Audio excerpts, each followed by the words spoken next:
so I was like, oh, great. I did not know that all the water ran down there. And I was like, well, this is already here. So we're going to use this. I have no idea why that was put there because my chickens, they were just dying left and right of disease from this runoff water, and it would stand, it would never drain, it would never dry. It was just muddy and disgusting. And I finally was like, we need to move the chickens or we're not going to have any left. They're just Mm-hmm. dying. And during that time, I'm like, oh, it must be parasites. Because it took me a little bit to be like, this is just the mud and the standing water and the bacteria that's building up. Because it is also very humid here and disgustingly hot. And um, so I'm like, I need to treat them for parasites. I need to treat them. They're like coughing. They always seem to have colds. So I'm like Weird. researching and doing everything to keep these birds alive.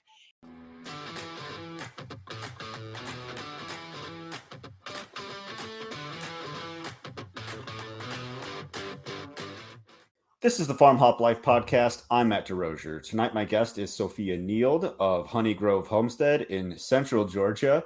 She's got a great Instagram and YouTube to show off all her homesteading experiences, the good and the bad, which I like. So, how are you doing tonight, Sophia? I'm doing okay. Yeah. Despite your injuries that we were Despite just my discussing? injury, I'm here. Good. Um, so so let's just jump right in on you said that you've been homesteading for 12 years, or is it more now? So, no, it's about 12 years. But I've only had like more than a half of an acre of property for just since we moved to Georgia. I have just homesteaded in place with what we have. My husband's job has moved us around over the years. We're here for a while now, finally, but it's taken years to get to this point. So, Sure. yeah. Where were you? Where did you guys start out, if you don't mind me asking? So, start out homesteading. Sure. Okay. Well, okay. So originally I'm from Oregon. Oh, Um, okay. and then we moved to Indiana. And so you could say that my homesteading journey actually started like the very like beginning baby ideas of homesteading started in Indiana. Okay. Yeah. Um, And that doing was what? 2009, 2009. So, well, the things that started it happened to be my kids and poor health actually. Hmm. And so it started out with a little tiny garden, just the tiniest little bed of garden because I was like, I'm growing all my food. And and I had no experience gardening. I didn't grow up with my parents gardening or I didn't grow up on a farm. I did have a friend, however, who did, and I spent a lot of time with her, and I would help her, feed calves and take care of the pigs and feed the horses, and Was that that was back in even, Oregon? yeah. So Okay. that she would say, "You're gonna have to drive while I throw the hay out the back of the truck," and I did not know how to drive. And I was like, okay, well, and it was also a shift. So she'd put everything like she'd put the truck in gear and she'd say, okay, just, put your foot on the gas just a little bit and I'll run and I'll jump in the back and just keep it in that gear. I was like, okay, because I don't know any other gears. So, and she would feed the horses while I drove around their property. And so that was my only experience with any kind of farming. And then we moved away from that part of Oregon. So then it was, you know, another 15, 16 years before that, ever crossed my mind. Sure. I Yeah. think little childhood experiences like that do affect you, Hmm. whether you're aware of it or not. And you're actually not the first guest I've had that had their kind of homestead slash farm starting like experience in Oregon. And so Oh, interesting. Oregon's I a good think place for that. it is, well, at least it was It back was. Probably 80s. I think is what my other guest when he was growing up. Uh, Yeah. so, anyways, so yeah, Oregon was a good spot to start. Yeah. So, Yeah. go ahead. Oh, no, no, no. I wasn't going to say anything. Oh, okay. So I hope I'm not prying too much, but you mentioned health in when Mhm. you were in Indiana. Anything serious, or was just like we all feel terrible and we need to eat better? Well, actually, it was Christmas Eve, 2009, and I asked my oldest daughter if she wanted to go to Walmart with me so we could pick up some stocking stuffers, just, last minute things, last Mm-hmm. minute Christmas dinner things. And she was like, "Yeah, sure." And it was like late morning. Um, and we were walking through Walmart, just, putting stuff in the cart, and she said, "Mom, I don't feel good. I need to go sit down." I said, "Okay," but she took a few steps and she passed out. And 911 came, and the hospital did a bunch of testing, and they were like, we're not really seeing anything. Her blood sugar was a little low, but that was it. And she said, "Well, I didn't eat breakfast." Well, she was also getting really bad migraines. And so for the next year, we were like having her tested and taking her to specialists. And finally, 1 year after that incident, she had a specialist, um, trying to figure out her migraines and what was causing them. And she said, "Well, has she been to the hospital at all?" This was a new specialist. And I said, "Yeah, a year ago, she passed out in Walmart." And I told her what happened. And she said, "Well, I want those lab reports." And I said, "Okay, but they said there wasn't anything, wrong." And so she said, "That's fine. I'll just get them. I just want to look over them." So she called us that same day and was like, "Did they tell you that your daughter is extremely anemic?" And I said, "No, they said she was fine." And she said, "Well, it's not even just mild, it's just really bad. And she needs to get on medication. She needs to get on iron." Um, and so we did that, but that was the point that I was like, my daughter's diet, I mean, she is a teenager. Teenager diets are garbage a lot of times, especially if Oh, you definitely. yeah, if you weren't raised with, like a big giant garden and more healthy foods. I mean, I was raised on bologna and American cheese. So my kids, Solid, yeah. a solid diet. So my kids were not much better. They didn't like bologna and American cheese. They did have some whole Dang. foods, but we also did have, a lot of processed foods because I have 6 kids, and it was like I was like, I've got to survive 6 kids more than anything else. And it didn't Right. cross my mind how it would affect their health and stuff. So I started doing a lot of research and just, going down all these rabbit holes. And that was the very, very beginning of that, like, seed that had been planted in my mind. And I started looking into homesteading and growing my own food. And I told my husband, we need to start growing, our own food, at least as much as we can on the property that we have. Yeah. I need to start going to farmers markets. I need to do better for the kids, and, and for us, so that, we can be as healthy as we can and do our part so that we can, be around a long time. So, and so my husband and I built just the tiniest little garden bed, and we were so proud of it. Well, I was proud of it. I don't, he's sitting over here. He probably was like, "Whatever, we'll just do it." And, I planted those cucumbers. I got a pack of cucumber seeds, a pack of tomato seeds, never growing anything, didn't know anything, and didn't get much. But what I did get, I was like, I can do this with some more knowledge. I need to get books. I need to start studying. I can do this. And then we ended up moving to Washington State, uh, before the second gardening season with that garden bed. And yeah, that's how it started. And it was just kind of a health crisis that set Sure. that little wheel in motion. There usually is Yeah. something like people are just like, yeah, I'd like to eat healthier, but I don't know. And then something happens. Like it was kind of like stirring around in their head before, and then something Yeah. happens, and they're like, all in. This is Yeah. the moment that Yeah. Well, and kind of we were changes. lucky with Indiana because Indiana, where we were at, we were in Bloomington, Indiana, and that's like they had an amazing farmers market, a lot of little farms, even near where we lived on the back roads that would sell eggs and produce for really Yeah. cheap.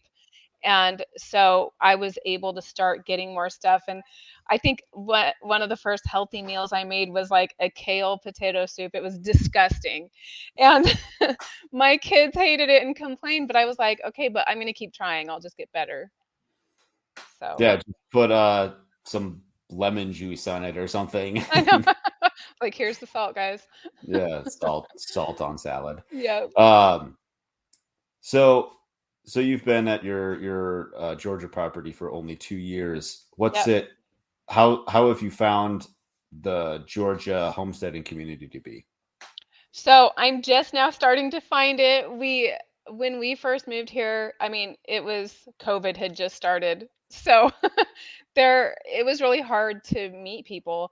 And um then, I'm always looking online for things. And I'm slowly starting to find and on Instagram, I'm starting to find there's like Homesteaders of Georgia, the Instagram uh Like account or yeah, yeah, hashtag or Instagram okay. account. There's just a lot of little ones like that. And so it was really Instagram that I started finding more homesteaders. But here in the little town I live in, um, I have found there's some uh, she's like I don't know why like I don't know what she does with her animals. she's but she has a bunch of animals, and I found her through somebody else that was like, hey, just someone in my church community that's like, hey, I think you and this lady would get along, and she has a farm. And so I took my granddaughters there, and we've clicked really well. And she started telling me, yeah, there's this this farm a little bit north of here that you should go to, and we've gone there. And so it's just been really slow Nice. going. But yeah, it's usually you just need that one, like, other farm friend that has lived in a place at least a little bit longer than you. And her and her husband have only been here since 2019. But because of her, I, started being able to find, I guess, my tribe. Right. Once you find Yeah, the one, the floodgates kind of open to all the others. exactly. Yeah, Yeah, that's it's kind of like the same way for us here. Like, we got some Cornish cross to stock up the freezer, and I found out like the Montana Growers Poultry Co-op or whatever that you can get discount on feed and rent processing equipment. And I got a hold of the guy that runs it in my area, and we just got to talking, and he's been like a huge connection point for me yeah, locally. So that's it's been great. cool. Yeah. So Yeah, even uh, our local Ace Hardware, there's some really great people that work there. And really, so, something good yeah, there happened at Ace Hardware. is. And I love Ace Hardware now. The the guy that works in the nursery, he is great. He's so full of information. Like, I can ask him anything about any, plant or whatever, and he'll tell me. So that's been great. And yeah. Sounds more helpful than my Ace Hardware in my town. Yeah. Yeah, some are helpful and some aren't. I built a drain by myself, um, and I had to go to Ace to go get the parts. And Mm-hmm. without the guy that was there to help me, I would not have figured that out at all. And he just walked me through it. He told me everything to do. And I do, like, we live uh in the country, Mm-hmm. and this is a very rural area of Georgia that we live in. And I think that is part of it. You just everybody wants to help everybody. We're all kind of doing the same thing. That's cool. That's Yeah. good to know. Um, so I noticed you got a couple different things on your property. So you still have your potbelly pig? We don't. Oh, dang. So you No. had a potbelly pig. We What had happened one. there? So when we got our potbelly pig, we did not live here. Had we lived here, we would still have him. But Oh, we lived on a half acre, and he wanted to be a house pig. a And it house didn't pig. matter what we did. He thought he was one of our dogs, and he wanted to be a house pig, and he was so big, and our property was not really set up or conducive to having a potbelly pig. That's and hilarious. and we tried so hard to keep him, and we ended up just taking him to a farm, and he's living his best little potbelly pig life. We do plan on adding some cooney pigs to this property, though. Hmm, Yes. that's cool. I've had a I hard time finding any, though. Interesting. So then Yeah. what other breeds of pig do homesteaders like use in your area then? Potbelly pigs is what I keep coming up with, but Okay. They just yeah, stay outside. They never make it in the they house. do. I know, and I'm like, no, we've done the potbelly pigs, and ours ours was a giant toddler. We ended up having to put locks on, all like toddler locks on our cupboards, and because he got into stuff. I came into the dining room. He had a bed in the dining room, and one morning it was about 5 in the morning, and I had gotten up to check on him because I kept hearing noises, and the lights were off except for you could see the bathroom light kind of. And he had gotten into the cabinets, and I was looking all over the floor, and I'm like, what am I looking at? And I had to turn on the light, and he had gotten into like the bulk pack of brown sugar, and he ate a Oh bunch of my it, but it was God. also just matted everywhere. Yuck. So potbelly pigs don't make good house pets. I think you'd have No, better luck with the rooster. So the house rooster a house rooster. I keep seeing people with pet roosters in the house. I'm like, why? would be So awful. I You do have just closet chicks right now, though, so I Oh, can't. okay. So, I was gonna ask you about that a little bit later. Yeah. I was just gonna make a quick comment about the coonies. I Mhm. talked to a hog farmer. Well, he does a bunch of other stuff, but I think his main business is hogs. And he's like, I think coonies are a pyramid scheme. Don't get them. Because anybody that wants to say you like tells you to get coonies, they own coonies just to sell you, or is what his, which Yeah. I thought was just a funny take on it. So Well, um, like I said, we moved a lot, and we moved here from Utah, and we used to go visit this place along this walking trail that had coonies, and they had some little pygmy goats and then some other goats. And there was a gumball dispenser that you could put a quarter in and get food to feed them. And I went there all the time just to feed them. And I was like, I want cooney pigs just like these little pigs. So that's why I'm like, no, it's got to be cooney pigs. fair enough. Yeah. That's just fine. Yeah. Um, so what other animals do you have on your property currently? So currently, we have gotten rid of our ducks. We sold them. So currently, the only things we have are chickens and chicks, well, and some roosters, and my dogs. Um, Okay, thank goodness that we had kind of waited to add because of my broken foot. So, um, when we first moved here, we were like, I was like, okay, I got to go get the goats. I got to go get, a couple sheep. I need the pigs, whatever. Um, but things cost money. And my focus at first, even though I was like, I got to have all these things, was getting in my gardens and getting in some chickens and getting a flock established.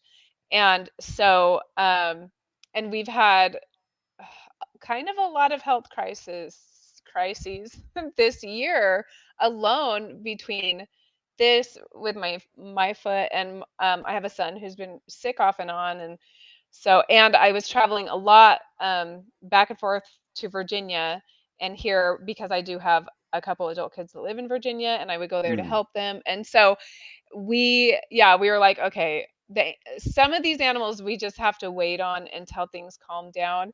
And sure. then I had recently just started talking again, like, okay, now we need to start thinking of um putting up the fences. We have animal pens, but we just got to put up the fences. And then, of course, I broke my foot. So, and this endeavor is more mine than it is my family's or my husband's. This is my thing. So while my husband is supportive to build and stuff, I try not to like put too much out there because even now he's whatever chores I have a couple adult kids that do live here still. And whatever chores they can't do, he's got to do. Plus, he's working. Plus, he's finishing up his master's program. So he's Sure. really busy. And I'm like, okay, well, once again, we have to wait. Yeah. It's Yeah. always the time management thing for sure. Yeah. So what kind of things do you have going on your property, like methods, practices, techniques? Like I saw in one of your videos, you have a herb spiral.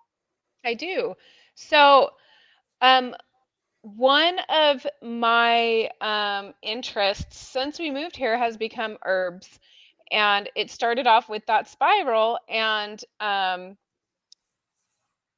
I was, just researching like what herbs are helpful for chickens, what herbs are helpful for like anxiety, and I've learned a lot of stuff. I've started building up a collection of books and I've started making like my own herbal teas and um my along with all the like medicine that you get for chickens at like Tractor Supply and feed stores, I have learned how to use my herbs for my chickens. So I actually have a chicken herb garden that's just I for saw them. that.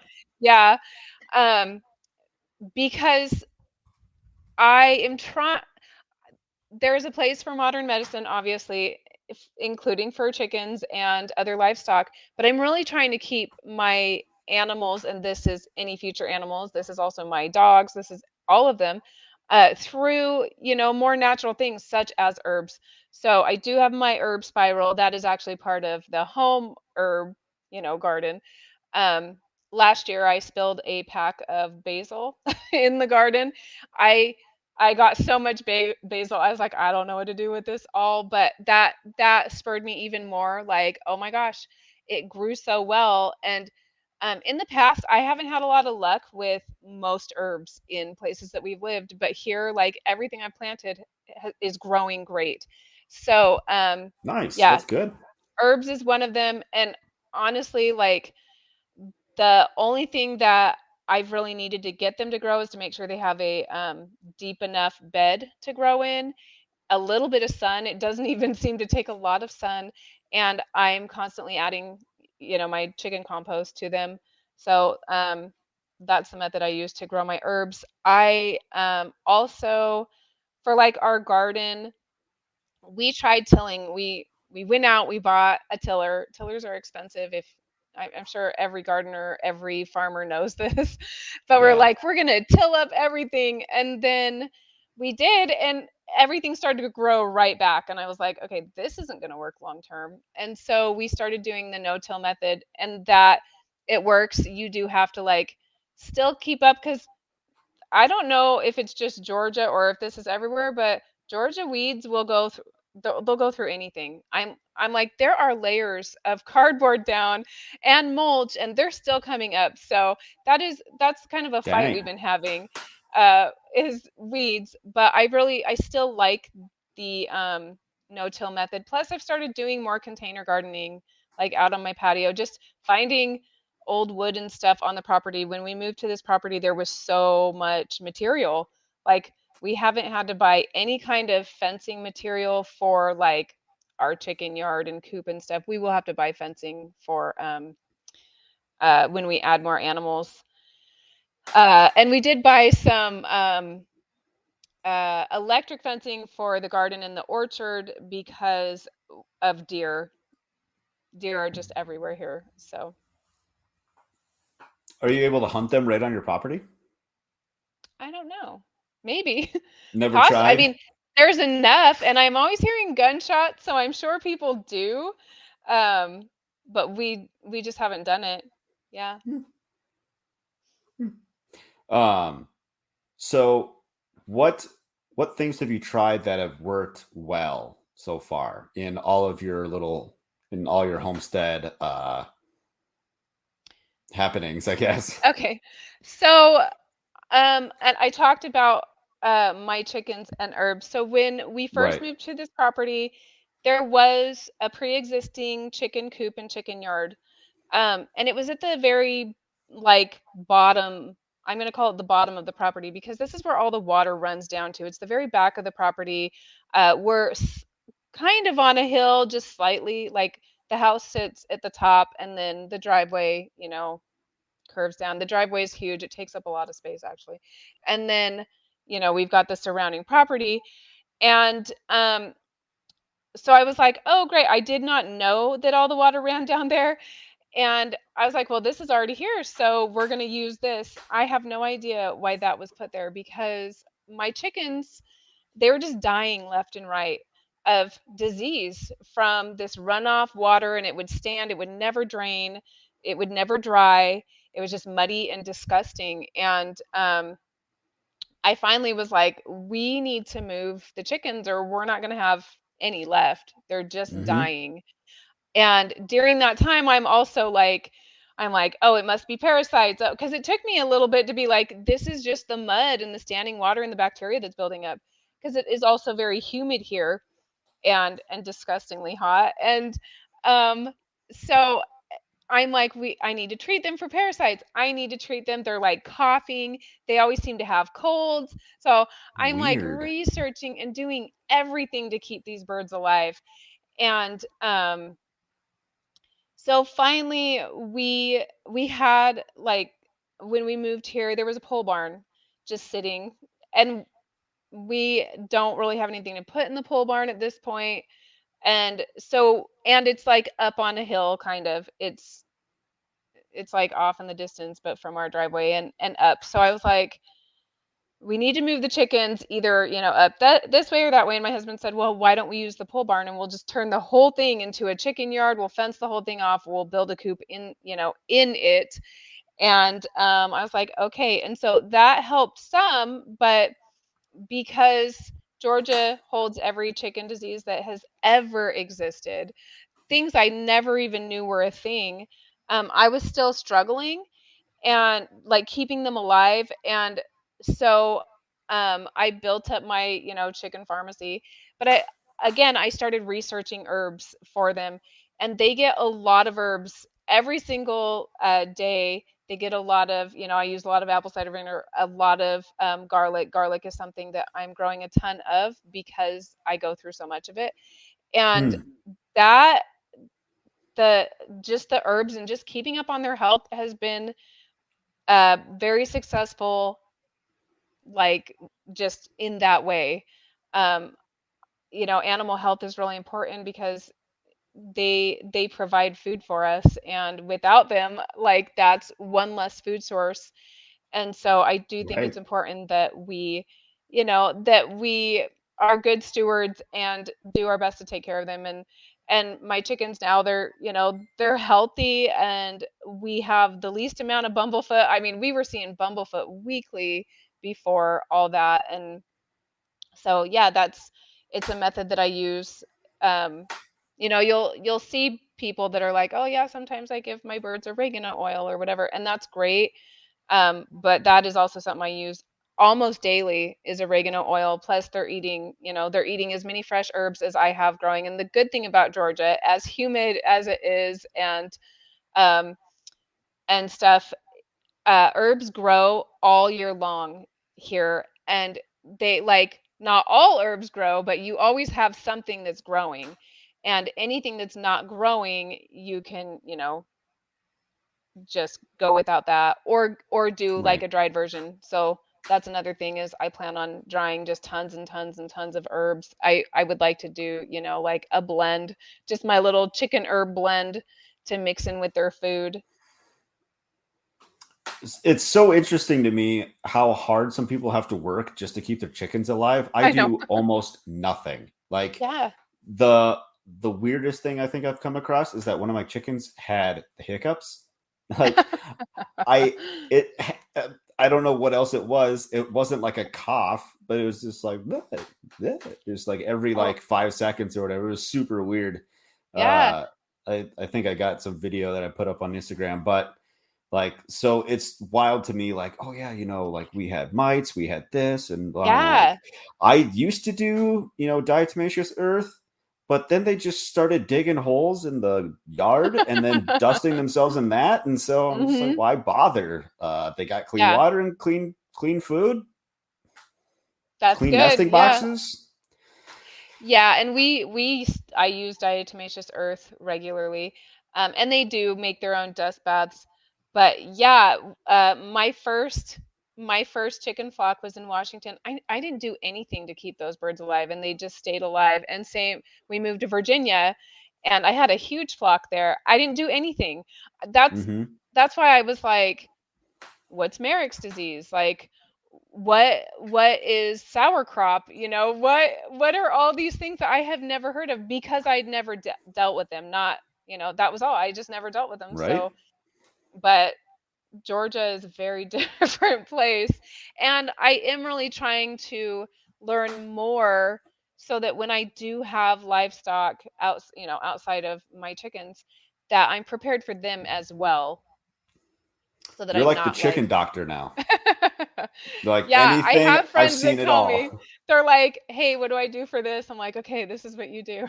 Got bumblefoot. I even know how to surgically remove that if needed. Wow. So, yeah. I think the worst I had, one chicken's like toenails got ripped off. Ooh, ouch. And I don't even know what happened. All of a sudden, I just saw like a little bit of blood here, a little bit of blood there in the chicken coop, and I'm like, who's bleeding? And so I Yeah, finally found the one, and like the other chickens were like pecking at it because it's bright red, and chickens are so bad at that. just yeah, they're the worst, and just kind of kept an eye on it because I wasn't gonna like amputate the toe or whatever if it really got bad. Yeah, I was just gonna get rid of the bird. yeah. Sometimes But that's just the best thing, unfortunately. yeah. On that same vein, are you guys worried about bird flu where you're at right now? What's it like? So, I mean, cases are really low in Georgia, and I'm always a little concerned. My birds aren't free range. They are fenced in, and while at the top of their pole barn, birds can fly in, like little birds Okay. will get in there. So far we haven't had any issues, knock on wood. I'm hoping that we continue to not have issues. Um, yeah, because I'd hate to have to like cull my entire flock that's, established and healthy and yeah, Right. Yeah. yeah. With all the herbs that you're giving them, they could probably live through anything.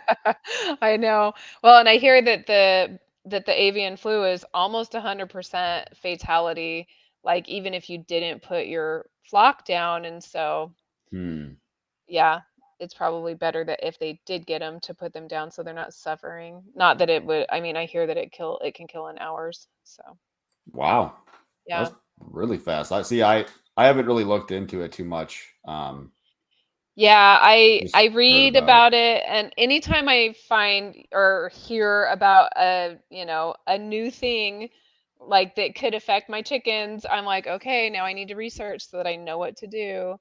And I mean, honestly, at that point, the best thing for me to do would to actually be to call the local um oh, the local office that deals with that and let them deal with it. So, Right. We'll just yeah. have to set up a hotline I know. directly to your phone number, 1-800 chick doctor or something. I don't know. And I'm not a vet, and I try and like put a disclaimer. I am not a vet at all. Mine's just personal experience and what has worked Sure. for me. So, and honestly, I would go to vet school, but I feel like I'm kind of too old for it, and I don't really have time for it.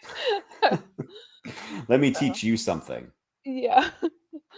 Um, so you kind of went into to what started as a bad situation, something that didn't work, and then you made it into something that did work. Let's go back into the what didn't work. Why did you get rid of your ducks? My ducks didn't work. I've had ducks in the past. I love ducks.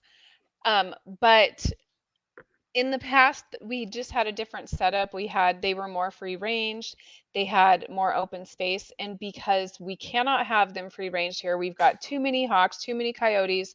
I don't have, a livestock guardian dog. I have a farm dog that, would be too scared to fight off anything and lives in the house. And so they were just the pole barn is a very large space, but they were so messy and they just weren't working in there. Hmm. Like, and you could tell they were just not happy. I That's something that's important to me, is that the animals that I raise, that they're happy, that they live as happy of a life as a bird or any farm animal can have. And so for us during this time, they just weren't working for us. And they were also large. I accidentally got some giant uh, Pekin ducks. I prefer to do like the khaki Campbells. They're a Mm-hmm. smaller bird and a little bit easier. So I when I bought my chicks, and I swore up and down this year I wasn't going to add chicks because, we do have plenty of birds, but chicken math, right? You're like, Chicken well, math. I'm going to go get they got in some silver laced Polish chicks, and I've wanted that breed for a long time, and I was like, I'm just going to get a couple. And now I have 9 chicks, and they had baby ducks, and I was like, "Oh, no, you're not getting them." I really had to fight that one off. Um, So you bought an so extra couple chicks to compensate for the lack of to ducks. compensate for the lack of ducks, but eventually we will probably do ducks again. We like their eggs. Um, they're funny to watch. One of the reasons that I like to have birds is because they're hilarious. They do funny things, Yeah. and along with providing food for my family, of course. Um, one of my favorite YouTubers actually is Goldshaw Farmer, because wait, Goldshaw Farm. Anyway, he has a lot of birds, and I love to watch all his birds and all his ducks, and he's got like runner breeds, and I'm like, that's a breed that might work here.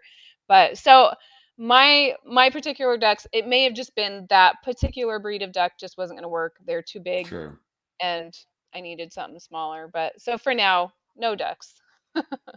I wonder if you did a little bit of earthworks in the lower part of the property to get that spot to drain a little bit better. Like maybe like, so the water's like cycling, like moving, and it's not so stagnant. I wonder if you could, but then you'd still have your predator problem down there. We still have the predator problem. I think so. When we start adding other things, we will come up with something, whether I get, a donkey or a llama or a LGD. I will do something to help. And at that point I should be able to free range at least to some extent.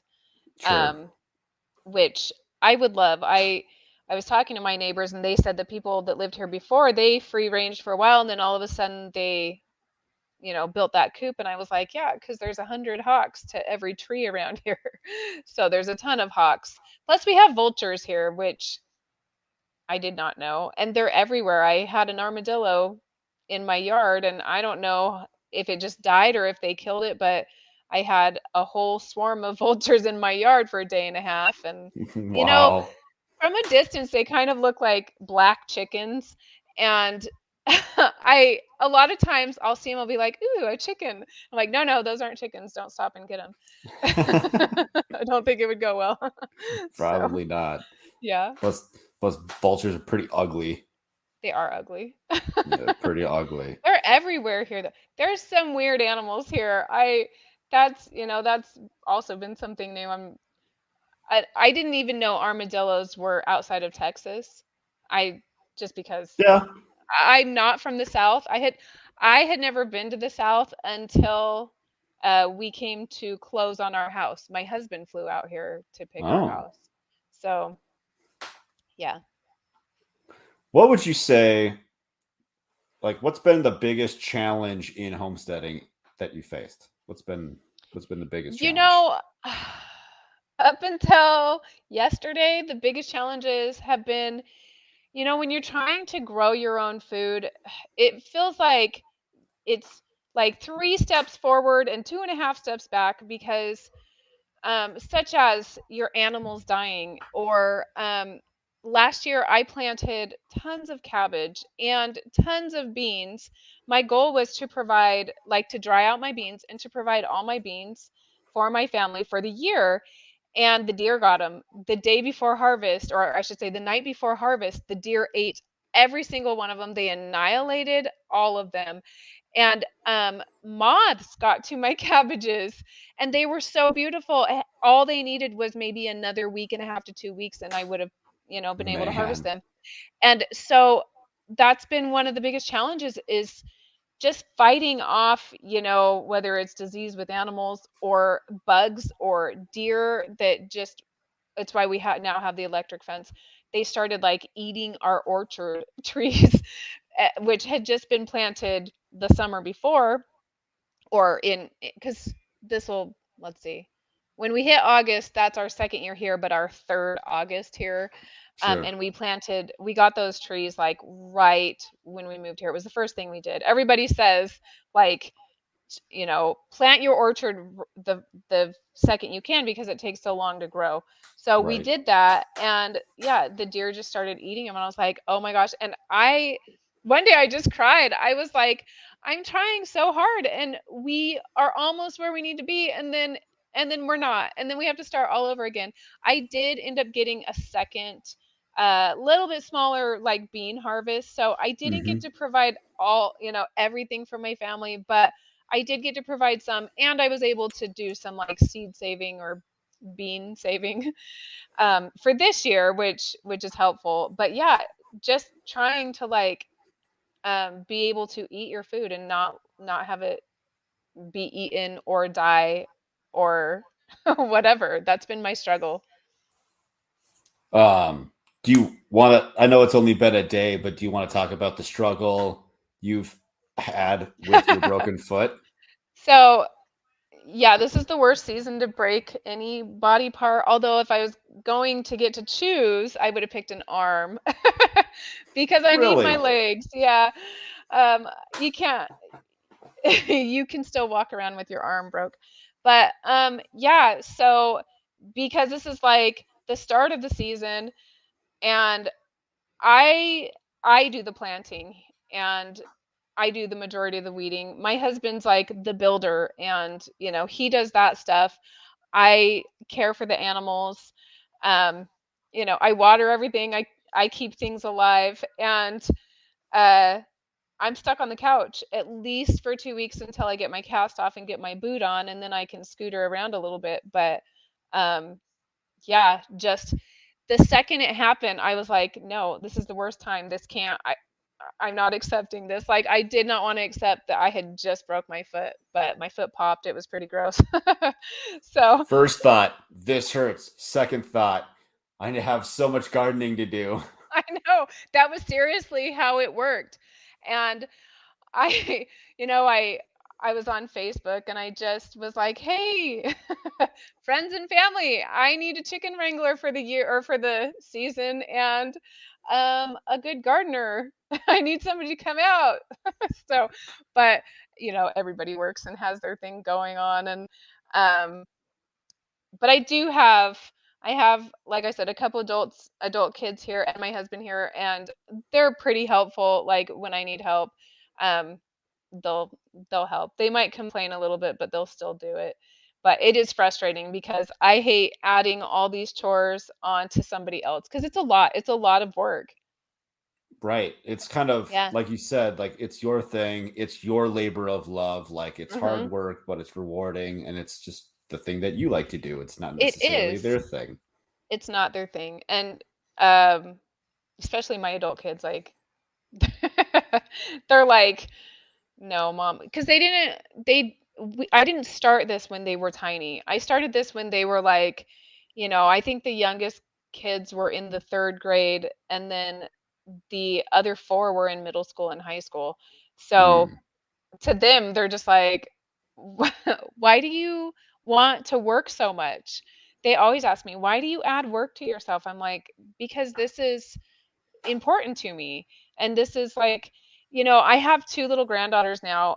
One is 6 months and the other one is 2. And my 2-year-old granddaughter goes out and she waters the garden with me. And I let her pick, things like strawberries. I've got strawberries coming in. I have a few beans coming in and stuff. And I take her out there because I want it to be so natural to her and just Mm-hmm. something she's always been around, because it's a legacy that I want to leave behind. Even if we move from this property, my grandchildren will have the skills to do the same thing. And that's what I want, and so that is really important to me. Yeah, that's perfect. Yeah. We had gone huckleberry picking last year. Well, so my son will be 2 here shortly, and the first year he was born, he couldn't have been more than like 6 weeks old. I had him in front carrier. We were Yep. picking huckleberries out in the woods. Last year, same front carrier, just facing out, and I'm picking huckleberries and putting them in a container, and he's eating them like as fast as I can pick them. And so, I wasn't even mad. He's got like purple stains on his Yeah. fingertips. It's pretty cute, and we'll go out again this year, and hopefully he can like pick some of his own. And last year I was turning up some of the leaves for him to find and him to, work on that dexterity and pick Yeah. some of the berries and like smash, smash, smash. Smash them. Yeah, and it's such an important time. You don't realize they're little and you're like, well, they can't do much. But this is when they learn. So, something I did do as a very small child is my grandmother and my dad would forage mushrooms. And I remember being, 5 and 6 and knowing my mushrooms. I have no clue now because it's not a skill I continued. I Sure. forgot that we did that. Matter of fact, I forgot that we did that until it was about a year ago. I remember going out with them, but then I had this very vivid memory of me like bringing these mushrooms to my grandma and my grandma saying, "Good job, you got the right ones." And yeah, like it's such an important age right now. Like I'm teaching my 2-year-old granddaughter her herbs. She doesn't know that's what I'm doing because I'll be like, smell this. This is mint. Smell this. This is thyme. Smell like everything. She loves smelling everything. And as she's doing something she loves, I am teaching her. And so yeah, that's really important that you're teaching your son now while he's little. See, I think we don't give kids enough credit that they pick up on way more than we think Oh they yeah, do. they do. Like my mother-in-law was in town not too long ago, and I think for Valentine's Day we got her like a bouquet, um, just saying that it was from my son. And so she would like be playing with him during the day, and he's like, flowers, flowers, and she's like, yeah, this one's a mom, this one's a blah blah blah, and I don't know them all, but after a week he was like, this one's blah, like, he was able to name all those different flowers, and I'm like, I only knew Yeah. like 2 of them, and he could name all 6 or whatever it was. And Yeah. um learning how to crack an egg for breakfast in the morning, like Uh-huh. that's important dexterity, and he wants to do it, even though Yeah. he there was like, he dropped an egg on the floor one time and I didn't even make a big deal about it. He's just like, now he just points at that spot on the floor and goes, egg, Yeah. egg. It was there. Yeah, Yeah. I like to take my granddaughter. We found this wagon, big solid plastic wagon at the thrift store, the local thrift store. She loves that thing, so I put her in it. I take her down to the chickens. We go get eggs. She loves to like hold the eggs, and I Mm-hmm. keep a lot of boiled eggs in the house though, because then when we bring them in the house, I switch them out because she will throw them. But yeah, she loves the eggs. So, and I've been teaching her slowly how to make bread, and um, because we eat a lot of sourdough, so I will just put a little bit of flour in her bowl with some sourdough starch just so she can stir it while I'm doing my thing. And you know, I did not do this with my children when they were little, and it makes me so sad. Like now, when because I'm doing this with my granddaughter, and soon as my other granddaughter is older, she's only 6 months old, we'll do the same thing. And I'm like, man, I should have started this when they were little. I it didn't cross my mind at the time, but Sure. Yeah. at least somebody will get it. Somebody will have these skills. So would you say that teaching your granddaughter these skills is the best part of homesteading, or what would you say the best part of homesteading is? Um, that's a good question. Honestly, I like so much about it. I really do. I love one of the things I love is to anyone who loves gardening would probably say the same thing. Taking that little tiny seed, putting it in the ground, you really don't do much. You water it, you make sure it's got some good soil, and then it grows into this like huge amount of food. I mean, because if you think of like the size of a cabbage seed, and then here's this huge cabbage, and a cabbage can feed, you can make sauerkraut or you can do whatever, and that's going to feed your family for a while. And to see that these little tiny seeds miraculously grow into something that you can feed your family is amazing to me, and it's something I love. But I actually think you're right in that my favorite thing is teaching my granddaughters because, well, granddaughter currently, because I see that she likes it. She wants to go out. She stands at her door. So we have an apartment um, like downstairs. It was the basement, and that's where her and her family live. And she stands at the door, and her mom will tell me, and she says, "See Mimi, see Mimi, see Mimi." She wants to come up, and when she comes up, she comes and pulls on my shirt because she wants to go outside. She wants to pick the strawberries. She wants to go in the garden. She wants to water. Like that's what she wants is to be out there. She wants me to take her to the chickens. She says, "See chickens." Well, she calls them kitchens. See kitchens. That's And funny. yeah, and we go down there. She's not scared at all. She loves them. She likes to go in there. She likes to like try and give them food. And her mom is the opposite. She's very scared of all animals, including chickens, which is weird because she's never been attacked by an animal. But um, yeah, it brings a lot of joy to be able to see that um, that I get to teach her things Hmm. as I learn because I learn something new all the time. Like I'll read something or watch something. I'm like, are you serious? That's probably why my blueberries didn't grow or stuff like that. So I'm learning with her. And yeah, having a homestead, your homestead is a classroom, and you just learn so much and your kids learn so much. And yeah, it's it's cool to do that together. Definitely. Um, so how does that tie in with quality of life on a functional homestead? I was pondering that question. um, and while it is super enjoyable, um, you still need breaks. So something because you see it all the time, burnout is real on a homestead, and it is. It doesn't matter how much you love something.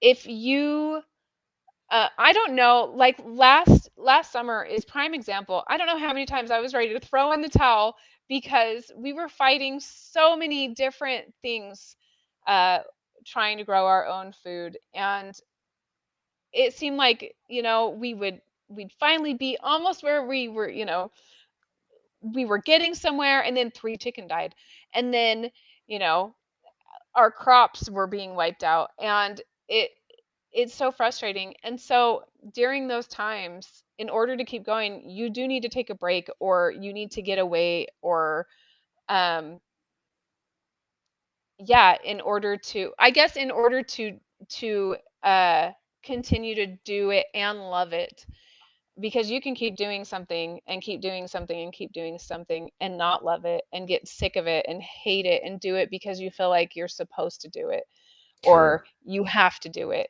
And there's nothing else but, taking those breaks and taking a step back. And, even if the reason you're taking a step back is because, you need to do some more research, or you just you don't want to throw in the towel.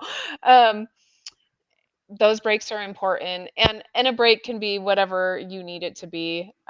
We don't really go on vacation. We don't we don't have time really, but Sure.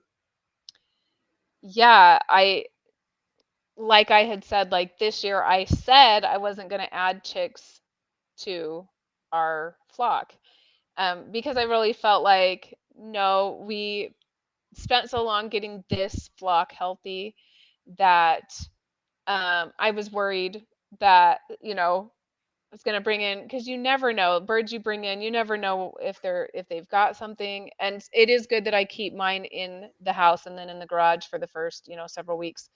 But Hmm. yeah, I feel like you definitely have to have breaks and take a step back. And something I was thinking about was, it's really hard for us to admit a weakness. Like, I'm Yeah. stubborn and I'm like, no, if that didn't work, I'm going to do this and I'm going to do this and I'm going to do this. Sometimes I'm spending hundreds of dollars doing this and this and this and not getting anywhere. And I think that in order to not do that, to not get stubborn, um, to be willing to say, okay, this is kind of my limit right now. Like, it's okay to have limits, and I just need to stop and I need to focus on something else, or I need to not do that this year and not add this to my plate. And recognize when your plate is really full. But I don't know if that answered the question. That was a lot of like Well, just so then, since you didn't answer the question, so what do you do to take breaks then, and to like take a step back and not get burned out?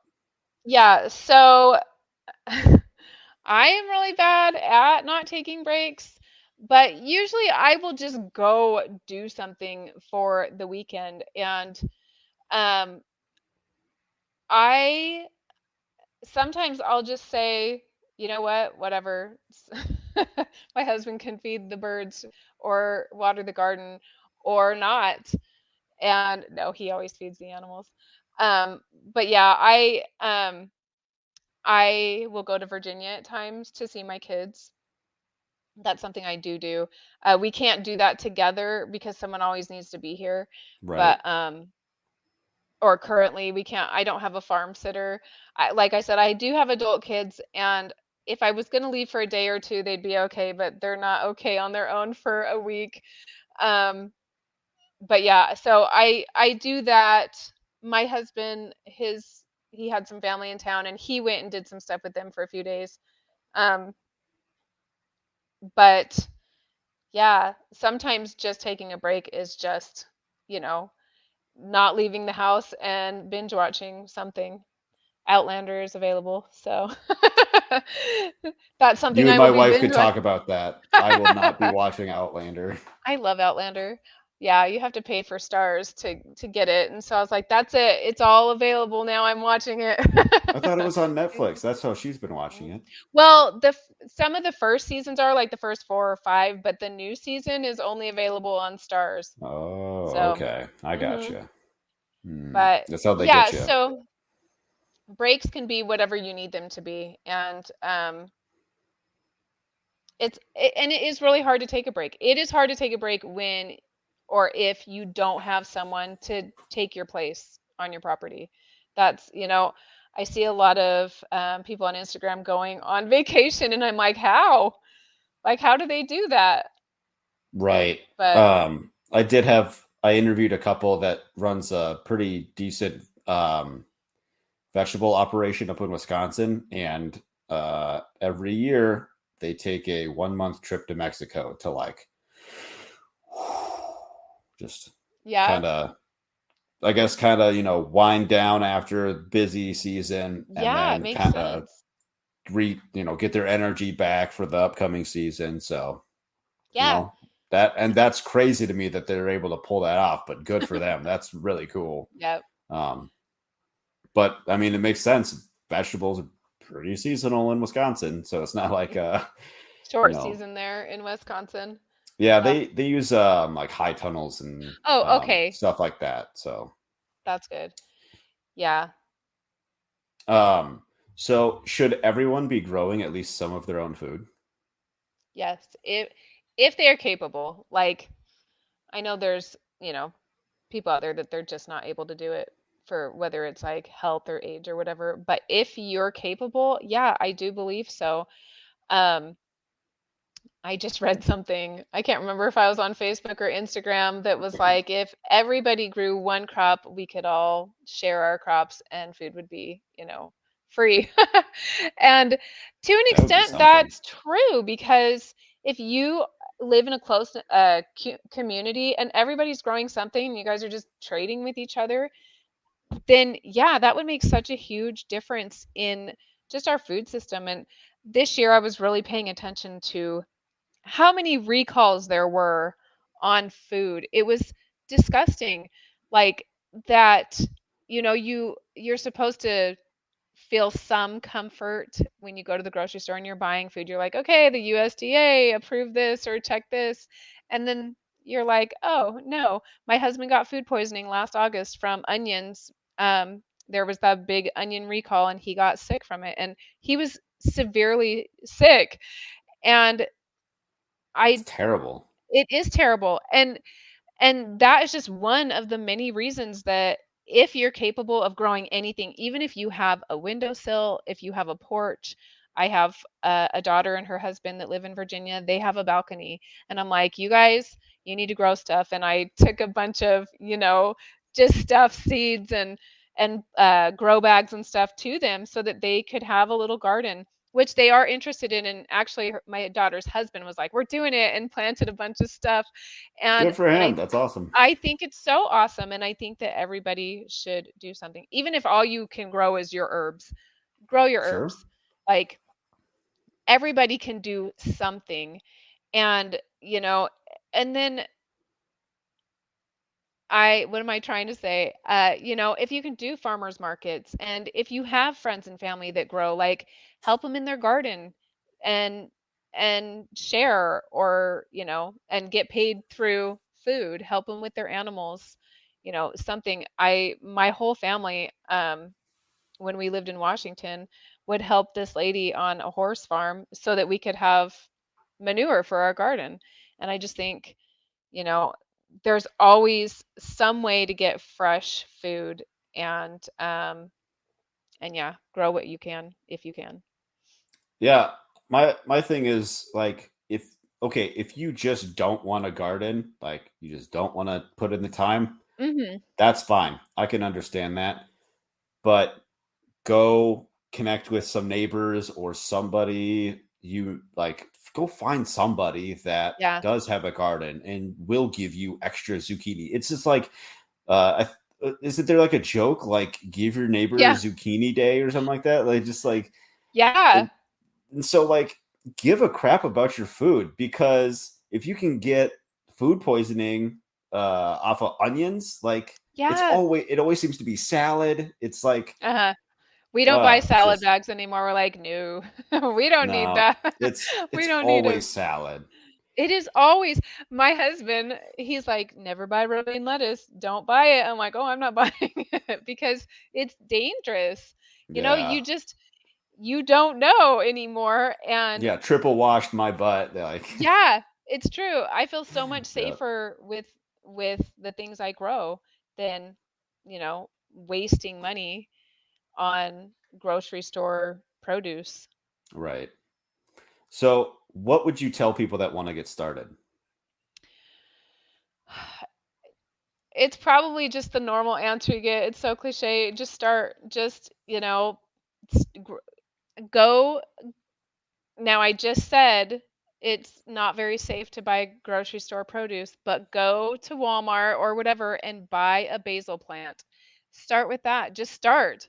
Like, I spent, I don't know how many years researching chickens before I did it. And had I just done it, like, yeah, I probably would have had a lot more like trial and error to like get through. But I wish I had done it earlier Sure. because it's been a blessing for our family that A, that I have the skill that I have to take care of them, and B, that they give our family food. And as I always remind my husband, it's not about the money that I put into the chickens. I'm not like trying to figure out, okay, well, it costs this much to feed them and they give us this many eggs. That's not real. I don't think about it that way. Like, I know where my eggs come from. I know what my chickens eat. I know they're healthy. I know they're happy. They're not shoved into cages or anything like that. And Hmm. so just start somewhere and don't be scared to fail, because what do they say? The best farmers have failed over and over again, and that's true. I have failed a ton, but the first time that you get your first egg or milk your first cow or pick your first tomato, you're gonna be like, oh my gosh, I did this and I can do this more and I can get more and I can expand. And even even if you have a very small space, we lived in Utah, and I had it was like 0.17 acre, and I It's like a it joke. came I know it came with a garden bed, and I took that garden bed that first year and I planted it, and I got quite a bit of stuff. And then over the winter, I added a bunch more garden beds. We planted two apple trees. I found these apple trees at uh, Walmart on clearance for like $2 each. So I bought two apple trees. I bought a peach tree. Like, Dude, about 100. I utilized that space. We had the next summer we didn't buy any of our lettuce or anything from the store. I was harvesting lettuce. I was harvesting spinach. We had yellow squash coming out our ears. We started getting zucchini in. I was growing a few of my herbs, the ones that would grow. We had tons of strawberries coming in and carrots and like everything, and it was just a small space. And if I can do it, and I have spent 12 years learning how to not kill my plants, anybody can do it. That's very well said. And Yeah. I do want to say, like, 0.17 acres doesn't sound like a lot, because a lot of people are like, oh, if I had 5 acres, 10 acres, 20 acres, 40 acres, like, it's never enough. But, like, Yeah. look at how productive you were on that Yeah, less than a 0.17 fifth acres, of an because acre. everything's so close. Like, Yep. so you don't, that's kind of like the thing with people with larger properties, even half acre plus. Yeah. Everything can get so spread out, and so you kind of don't have that, in permaculture, like the zone 1 and zone 2. So, like, Yep. um you're seeing everything every day, you're touching everything every day, you're walking that path, it Yeah. gets the attention that it needs, and so it's, yeah, there's nothing wrong with small acreage at No, all. and that was actually one of the things that got that house sold when we sold it. Was I had this beautiful garden that I had, Nice. babied and taken good care of, and it was like the middle of summer and all the things are coming in, and the wife was like, "Oh my gosh, this is wonderful." Like, and and what's interesting is Utah's really expensive, and we sold our house there for the same price we bought this house here with property. Um and I'm just like, "Oh my gosh, this is crazy." Like, how much you can get in a state that's cheaper. But yeah, and out here I'm like, I want a garden here and I want one there, and so that's why I have all these spaces, because I can't make up my mind where I want to grow things, and That's I can funny. grow it wherever I want to grow it. So There you go. Now you have too many options. I have too many options. Yes. um so wrapping up here, where can people find more about what you're doing? So they can find me on Instagram. I'm at Honey Grove Homestead, and my YouTube channel also Honey Grove Homestead. So, and Perfect. yeah, um I want to say I definitely share more on Instagram, obviously. But I do have several videos up on YouTube, on my YouTube channel. Great. I will have a link to both of those in the show notes. So Yeah. I really appreciate your time. Yeah. this evening. I know it's late, even if you are a night owl, but I Yeah. appreciate you being here. Of course. Thanks for having me. You're welcome. Fantastic interview with Sophia. Lots of great information from the chicken doctor and her pharmacy. Thanks for watching, everyone. Please like, subscribe, and most importantly, share this video. Check out our website, farmhoplife.com. On the website, you can see a curated list of social media posts all in one place under the social tab. Sign up for our email list there to be notified when new videos, interviews, and podcasts are available. You can email me anytime, matt@farmhoplife.com. I'm always looking for new people to interview. If you'd like to come on to talk about homesteading, farming, food security, homeschooling, just go to farmhoplife.com/guest. Thanks. Go feed yourself.